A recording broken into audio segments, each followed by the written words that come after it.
Shri Gurubhyo Namaha Harihi Om.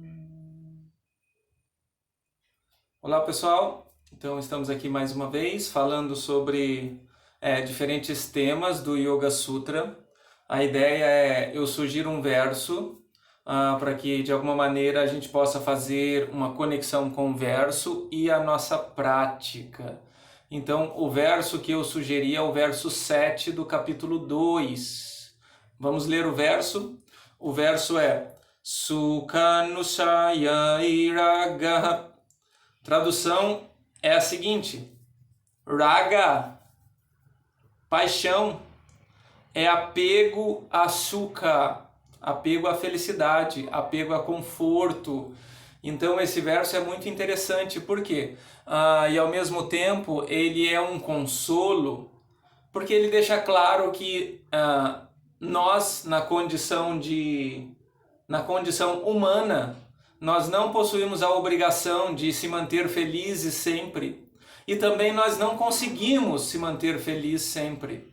Então esse verso ele tem dois sentidos. O primeiro sentido é exatamente essa colocação que eu fiz, no sentido que nós não possuímos a obrigação de estar felizes sempre, e nós também nós não conseguimos nos manter felizes sempre, uma vez que nós somos influenciados constantemente pela natureza externa.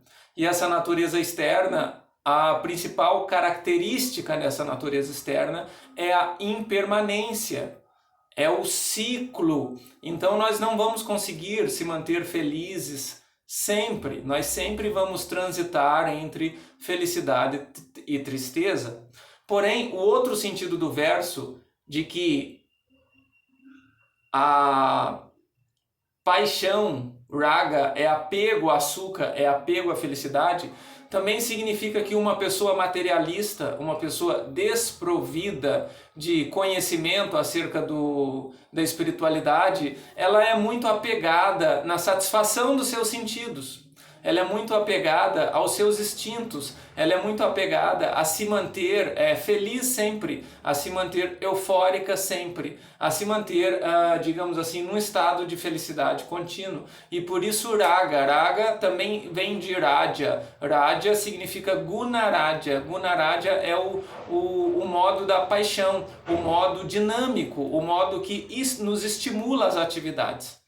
Então, a proposta do yoga é acalmar a mente para que nós alcançamos um estado de contentamento que Patanjali vai falar futuramente, após o verso 7 aqui, no verso 29, e depois no verso 30, sobre a concepção de santosha, que significa satisfação e contentamento.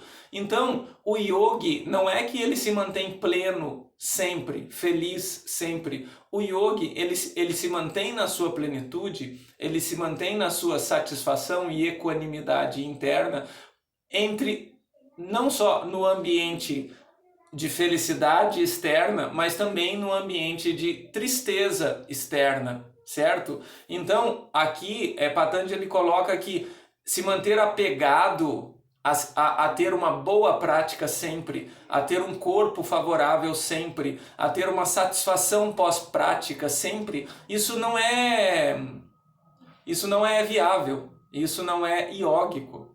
Porque o yogi ele entende que esse corpo ele é um corpo material e ele é resultado dos estímulos externos, assim também como nossa mente. Então vai haver, como Patanjali coloca, vritti nirodha. Então o nosso corpo também é resultado da nossa mente. Então da mesma forma que a nossa mente ela é instável, o nosso corpo também é instável.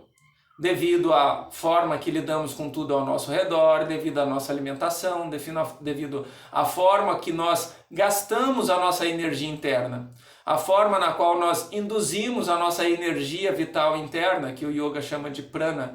Então isso vai gerar instabilidade. Agora é claro que a proposta do yoga é achar uma condição estável, mas essa condição estável é uma condição interna e não uma condição externa. Porque a condição externa, ela sempre vai ser influenciada por rajas, tamas e sattva, que são os gunas, as energias regentes do mundo. Então nós sempre vamos estar expostos a condições externas. Como nós estamos expostos a essas condições e não controlamos essas condições, significa que nós não controlamos felicidade e tristeza. Mas o que cabe a nós controlar é o nosso contentamento interno para se manter estável entre felicidade e tristeza. Então, trazendo isso para a nossa prática, é claro que a proposta do sadhana é fazer com que a gente se mantenha equilibrado na alimentação, no sono, no nosso estilo de vida. Porém, é importante não se manter apegado à constância da satisfação da prática. Dias favoráveis virão, corpo favorável, mente favorável, uma respiração favorável à prática. Mas dias não favoráveis também virão, e com certeza virão mais dias não favoráveis do que dias favoráveis. Porém, o entendimento certo desta condição de instabilidade, por isso que Patanjali fala Sthira Sukha Asanam, ou seja, um bom asana é aquele que se mantém firme e confortável. Ou seja, se mantenha firme na sua condição digamos assim, de continuidade na prática, mas se mantenha confortável no sentido da instabilidade do que a prática traz. Então, se tem dia que o corpo está bem, a mente está bem, a respiração flui, ótimo, satisfeito. Tem dia que o corpo não está bem, a mente não está bem, a respiração não flui, pratique e ótimo, se satisfaça com isso, porque é exatamente no trânsito entre a insatisfação e a satisfação que faz com que nós possamos ter realizações mais internas. E essas realizações estão diretamente ligadas a esse verso, no sentido de não crie apego à felicidade, porque a felicidade ela não é estável. Crie apego à sua estabilidade interna, mas as questões externas sempre virão. Então, esse é um dos principais motivos de que Patanjali coloca no Yoga Sutra que vem a ser klesha, o sofrimento. Então, Patanjali fala que todos os sofrimentos partem de um primeiro sofrimento, que é chamado ignorância. E a ignorância implica, assim como esse é o verso 7 e o verso anterior, o verso 6, Patanjali falou sobre que existe diferença entre o olhar e o poder de visão. Nós podemos fazer uma live só falando disso. Então, o olhar